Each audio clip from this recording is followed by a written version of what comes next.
Hi. Hello అండి. మాజాతో అయితే మనం ఇప్పుడైతే ఐస్ అయితే ప్రిపేర్ చేసుకుందాం ఫ్రెండ్స్. చిటికలో అంటే చిటికలో అయితే చేసేసుకోవచ్చండి ఐస్ అనేది. చాలా అంటే చాలా సింపుల్‌గా అయితే అయిపోద్ది. ఇప్పుడైతే ఇవి మాజా అయితే ఒక గ్లాస్‌లో వేసేసుకొని, మీరు స్వీట్ ఇంకాస్త ఎక్కువ తినాలనుకుంటే ఒక స్పూన్ అయితే షుగర్ అయితే వేసుకోవచ్చు. ఇప్పుడైతే ఆ మాజా అయితే తీసుకొని ఆ మౌల్డ్స్‌లో అయితే వేసుకుంటున్నాను. ఐస్ మౌల్డ్స్‌లో అయితే వేసేసుకొని కొంచెం ఎల్త్‌గా అయితే వేసుకోండి ఫ్రెండ్స్. కొంచెం ఎల్త్‌గా వేసేసుకొని మనం పైన క్యాప్‌లు అయితే పెట్టేసుకోవాలి.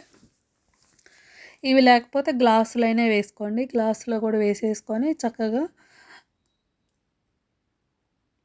పెట్టేసుకుంటే మన ఐస్ అనేది చక్కగా రెడీ అయిపోయిద్ది ఫ్రెండ్స్. ఇట్లా మౌల్డ్స్‌లో వేసేసుకున్న తర్వాత డీప్‌లో పెట్టేసుకొని ఒక 5, 6 గంటలైతే డీప్‌లో పెట్టేసుకోవాలండి. డీప్‌లో పెట్టేసిన తర్వాత అయితే చూపిస్తున్నాను చూడండి. ఒక 5, 6 గంటల తర్వాత అయితే ఒక గ్లాసులో వాటర్ తీసేసుకొని కొంచెం డిప్ చేయండి. కొంచెం వాటర్‌లో కొంచెం అట్లా అనేసి పక్కకు పెట్టేసిన తర్వాత మనకి త్వరగానే సపరేట్ అవుతాయి. చక్కగా వచ్చేస్తాయి. ఇట్లా అన్నీ ఒకసారి ఇట్లా వాటర్‌లో ఇట్లా పెట్టేసేసి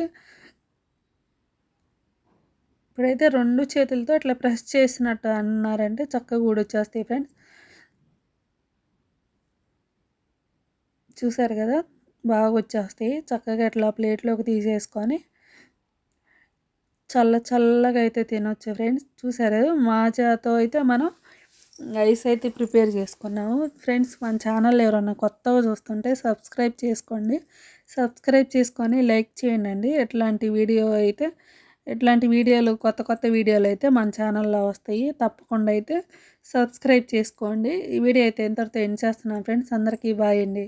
చూసారు కదా! ఎక్కడ ఎరగటం గాని అట్లా ఏమి ఉండదండి. చక్కగా వచ్చేస్తాయి మనకి ఐస్ అనేది. చాలా అంటే చాలా బావుండిద్ది. వీడియో అయితే ఇంతటితో ఎండ్ చేస్తున్నానండి. అందరికీ బాయ్ అండి.